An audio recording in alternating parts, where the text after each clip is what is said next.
Everyone, welcome to online class of Shri Ram Public School. Myself Pragati Pandey, and today I am going to start exercise 9.3.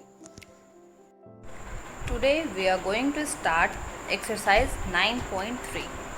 So students, the first question of this exercise is fill in the blanks. In this, the first part is if A, B and C are in continued proportion, then B square is equals to, यानी B multiply B is equals to A multiply C. Okay. The second part is if A, B, C and D are in proportion, then product of extreme, मतलब extreme मतलब जो side के हों, जो last के दो हों, एकदम किनारे वाले दो, यानी ये product of extreme is equals to product of mean. तो यहाँ आपका हो जाएगा product of mean. Okay. Now third one is the simplest form of 200 and 550 is very easy. 200 upon 550 लिख देंगे, उसके बाद उसको काट देंगे. बहुत ही ईजी है, you can do it. Now fourth one is the simplest form of 25 पैसे एंड 1 रुपी इज. क्या करेंगे, पहले दोनों को पैसे में कर लेंगे, यानी ये 25 पैसे हैं और ये 100 पैसे हो जाएंगे. 25 बाई 100 कर देंगे, 1:4 हो जाएगा. Okay. Now moving to the next question. So students, the next question is choose true or false. मतलब इसमें आपको ट्रू और फॉल्स बताना है, कौन सा स्टेटमेंट ट्रू है और कौन सा स्टेटमेंट फॉल्स है. First question is mean proportional between 0.16 multiply 0.09 is 0.12. कह रहा है कि mean proportional between 0.16 multiply 0.09 is 0.12. क्या ये सही है? मतलब कहने का मतलब है mean proportional A ratio B proportion to B ratio C. ये कहने का मतलब है, यानी A जो है वो 0.16 है और जो आपका ये 0.09 है वो C है, और उसका मीन प्रोपोर्शनल यानी मिडिल वैल्यू जो B है वो 0.012 है. क्या ये है या नहीं, इसको आप चेकआउट करेंगे. चेकआउट करने का क्या मतलब है, A के जगह पे ये A की वैल्यू रखेंगे, B के जगह पे B की वैल्यू रखेंगे और C के जगह पे C की वैल्यू रखेंगे और इसको आप वेरीफाई करेंगे. Okay. Now moving to the next question. If 3 terms of proportion are 25, 5 and 5, then 4th term is 1. कह रहा है कि अगर 3 टर्म्स हैं किसी भी प्रोपोर्शन के, तो क्या 25, 5 और 5 अगर ये 3 हैं हमारे A, B, C और D 1 है, क्या ये सही है या नहीं. रखेंगे उसके फॉर्म में 25:5 प्रोपोर्शन टू 5:1. क्या किया हमने, इसी को लाइन से हमने रख दिया. 4th टर्म था 1, फर्स्ट सेकेंड थर्ड टर्म्स दिए गए थे, हमने इसको इसके फॉर्म में ही रख दिया है. अब हम चेक करेंगे प्रोडक्ट ऑफ एक्सट्रीम, यानी 25 मल्टीप्लाई 1 25 और प्रोडक्ट ऑफ मीन यानी 5 मल्टीप्लाई 5. तो 25 इज इक्वल टू 25 की कंडीशन यहाँ बन रही, यानी ये स्टेटमेंट ट्रू है. Okay. Now moving to the third part. If 3x plus 2y ratio 2x plus 5y is equals to 12 ratio 19.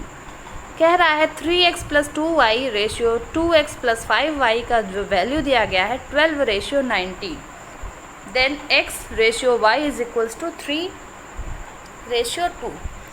क्या करेंगे, सिंपली x की वैल्यू x के जगह पे रखेंगे, y की वैल्यू y के जगह पे रखेंगे. x की वैल्यू क्या है 3 और y की वैल्यू क्या है 2. हमें x और y की वैल्यू पता है, हम x और y के जगह पे उसकी वैल्यू उसको पुट कर देंगे और देखेंगे क्या रेशियो 12:19 आ रहा है. तो जब आप इसको चेकआउट करेंगे तो ये हमारा 12:19 नहीं आएगा और ये हमारा स्टेटमेंट फॉल्स हो जाएगा. इसको आप प्रॉपरली चेक करेंगे. मैं शॉर्टकट आपको मेथड बता दे रही हूँ, आप करेंगे इसको खुद से. ओके. करना क्या है, इसमें x की वैल्यू 3 है और y की वैल्यू 2 है. ओके. x की वैल्यू x के जगह पे रख देंगे, मतलब 3 मल्टीप्लाई 3 9 हो जाएगा प्लस 2 मल्टीप्लाई 2 4 हो जाएगा, यानी यहाँ हो जाएगा आपका 13 और रेशियो आएगा 2 × 3 क्योंकि x है 2 3 6, 5 × 2 6 + 10, यहाँ पे हो जाएगा आपका 10 + 6 16, यानी रेशियो आएगा 13:16। आना चाहिए क्या 12:19, यानी कि स्टेटमेंट गलत हो गया ना, सो हमारा ये फॉल्स हो जाएगा। Now moving to the next question, an equality of two ratio is known as proportion. Yes, this is true because the definition of proportion is the equality of two ratios. Now moving to the next question, if x ratio y proportion to y ratio z, then x, y, z are said to be continuous proportion. Yes, very true. Now moving to the third question. The third question is the daily income of a shopkeeper is A and B. दो shopkeepers हैं, एक का नाम A है और दूसरे का नाम B है, ठीक है। और कह रहा है कि उनकी जो डेली इनकम है वो 800 है और 960 है। मतलब दो शॉपकीपर हैं, एक A है और दूसरा B है। पहले की रोज़ की इनकम 800 है और दूसरे की रोज़ की इनकम 960 है। कह रहा है what is the ratio of their daily income in simplest form. Very easy question. आप सिंपली 800 रेशियो 960 कर देंगे और इसको सिंपलेस्ट फॉर्म में कन्वर्ट कर देंगे। क्या करेंगे 800/960 करके उसको आप काट करके उसको सिंपल फॉर्म में कन्वर्ट कर देंगे। Very easy question. Now we will move to the next question, that is the ratio of income to the expenditure of Mr. Gupta is 6:5। कह रहा है मिस्टर गुप्ता है, उनके इनकम मतलब उनकी कमाई और उनका एक्सपेंडिचर मतलब उनका खर्च, मतलब मिस्टर गुप्ता जी हैं, उनकी कमाई जो है वो 6 है और उनका एक्सपेंडिचर जो है वो 5 है। उनके इनकम और एक्सपेंडिचर का जो रेशियो है वो 6:5 है। Find the saving of mister Gupta if the income of mister Gupta is 1200। कह रहा है कि मिस्टर गुप्ता हैं जिनकी कमाई 6 है और उनका एक्सपेंडिचर यानी खर्चा 5 है। टोटल इनकम अगर 6 है और खर्चा 5 हो जा रहा है तो बचत कितनी हो रही है, सेविंग कितनी हो रही है, 1 की हो रही है ना, क्योंकि 6 था पहले, 5 उनका खर्चा कर दे रहे हैं, तो बचा कितना 1 बचा, जो कि उनकी सेविंग हो गई। देखेंगे इस क्वेश्चन को करना कैसे है। लिखेंगे ratio of income and expenditure of mister Gupta is 6:5। यानी इनकम हो गया उनका 6x, एक्सपेंडिचर हो गया 5x और फिर बाद में उनकी सेविंग कितनी हुई 1x। आगे देखेंगे, कह रहा है आगे क्वेश्चन में कि उनकी इनकम जो है वो है 1200। इनकम 1200 है, किसके बराबर है, यानी 6x के बराबर। अगर 6x इनका टोटल इनकम है तो 1200 अगर ये कमा रहे हैं तो 6x के बराबर ही तो होगा।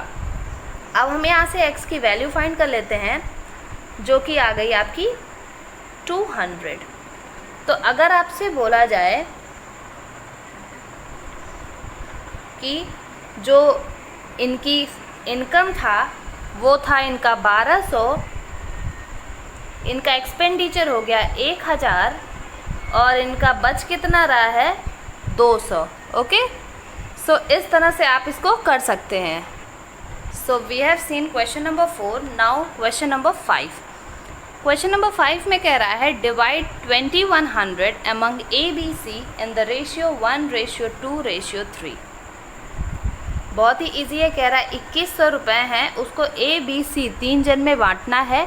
किस रेशियो में 1:2:3। तो क्या करेंगे 1x + 2x + 3x is equals to 2100।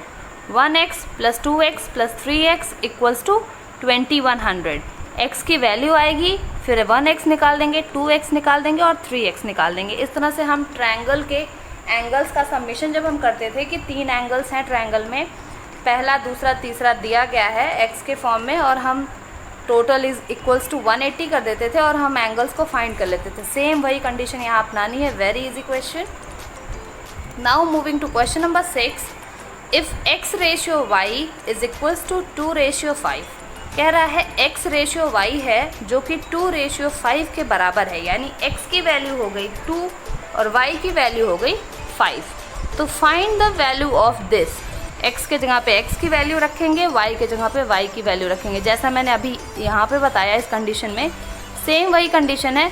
यहाँ पे हमें प्रूव करना था, यहाँ पे प्रूव नहीं करना है, तो हम सिंपली आंसर रेशियो फाइंड कर लेंगे। Okay, very easy question.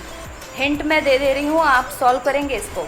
Now moving to the next question, that is question number 7। The ages of Ravi and Ram are in the ratio 4:3। कह रहा है रवि और राम दो व्यक्ति हैं जिनकी एज का रेशियो 4:3 दिया गया है। अभी हमें एज नहीं पता है, लेकिन उनके रेशियो दिया गया उनके एजेस का, जो कि है 4:3। कह रहा है 8 साल पहले 8 years ago their ages were in the ratio 10:7, find their present age। कह रहा है कि इस समय रवि और राम की एज जो है वो 4:3 में है। 8 साल पहले उनकी एजेस का रेशियो 10:7 था। तो आप बताएं कि उनकी प्रेजेंट एज क्या होगी। So students, the ratio of ages of Ravi and Ram is 4:3। फिर आगे क्वेश्चन में बोला गया था कि 8 years एगो उनकी एज का रेशियो है 10:7। ओके, तो अगर हम एक काम करें, अगर ये प्रेजेंट एज है, ठीक है, प्रेजेंट एज है और ये 8 साल पहले की है, 8 years ago की है, तो अगर हम 4 जो है इसमें से 8 को अगर हम सब्ट्रैक्ट कर दें तो इसके बराबर ही तो होना चाहिए। बात समझ रहे कि नहीं? यानी 4x जो रवि की एज है वो 4x है 8 साल बाद, 8 साल पहले, यानी इसमें से 8 को हम माइनस कर दें तो किसके बराबर हो जा रही है? 10 के बराबर, क्योंकि 4 इसके लिए है। वहीं पे अगर हम राम की कंडीशन देखें तो 3x - 8 मतलब प्रेजेंट एज में से 8 को घटाया जब जा रहा है तो 7 के बराबर हो जा रहा है। ठीक है, अब इन दोनों एजेस का रेशियो था 4:3, तो हमारा 4:3 की भी कंडीशन मिल गई, 10:7 की कंडीशन मिल गई। अब हम आगे क्या करेंगे? 4x - 8/10 is equals to 3x - 8/7। आगे हम इसको क्रॉस मल्टीप्लाई करेंगे। 7 से 4x गया 28, तो हो गया आपका 28x माइनस 8 7 जा 56 इज इक्वल्स टू 10 3 जा 30x माइनस 10 8 जा 80।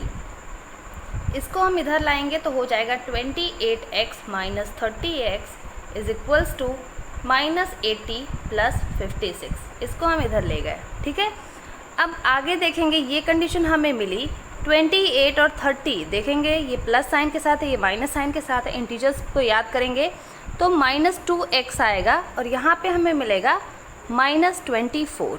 x की वैल्यू हमें मिल गई 24/2, माइनस माइनस कैंसिल आउट हो जाएंगे, इज इक्वल टू हमें मिली 12। तो अगर प्रेजेंट एज पूछा जाए जो कि 4x था, तो 4 × 12 हो गया 48, 12 4 जो 48, और वहीं 3x की कंडीशन जो आई 3 × 12 इज इक्वल टू 36। यानी रवि की एज हो गई 48 और राम की एज हो गई 36। ओके, सो इस तरह से आप इस क्वेश्चन को सॉल्व करेंगे। We will move to the next question. So students, we have seen question number 7. Now question number 8. If an Ola cab covers 72 kilometers in 1 hour, कह रहा है 72 किलोमीटर वो चलता है 1 घंटे में। How much distance will it cover in 35 minutes. अगर 1 घंटे में यानी 60 मिनट में वो 72 कर रहा है तो 1 मिनट में कितना करेगा? 72 को अगर हम 60 से डिवाइड कर दें, मतलब 72/60 कर दें हम, तो यहाँ पे हमें कुछ आंसर मिलेगा जो कि 1 मिनट का होगा। ओके, 1 मिनट का होगा। और अगर 1 मिनट वाले में हम 35 से मल्टीप्लाई कर दें, यानी इसको करने के बाद जो यहाँ हमारा आंसर आएगा, इसको हम 35 से मल्टीप्लाई कर दें तो हमारा आंसर हो जाएगा। You will do it by your self, मैंने हिंट दे दिया है। Now question number 9, what number must be added to each of the numbers 5, 9, 7, 12 to get the number which are in proportion. So very easy question. आप क्या करेंगे, पिछले exercise में हमने इस टाइप का क्वेश्चन देखा था, मैं हिंट फिर से दे देती हूँ।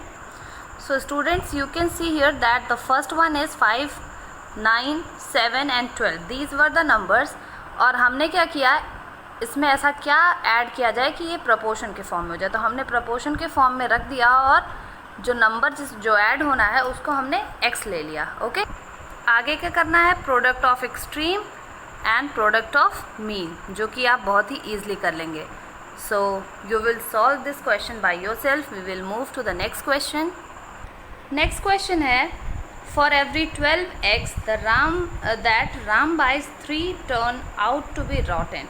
कह रहा है कि 12 अंडे राम ने लिए और हर 12 अंडों में 3 जो है वो सड़े अंडे मिल गए।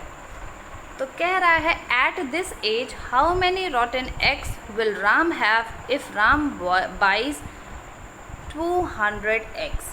कह रहा है कि अगर राम 12 अंडे ले रहा है, उन 12 अंडों में से 3 अंडे सड़ जा रहे हैं।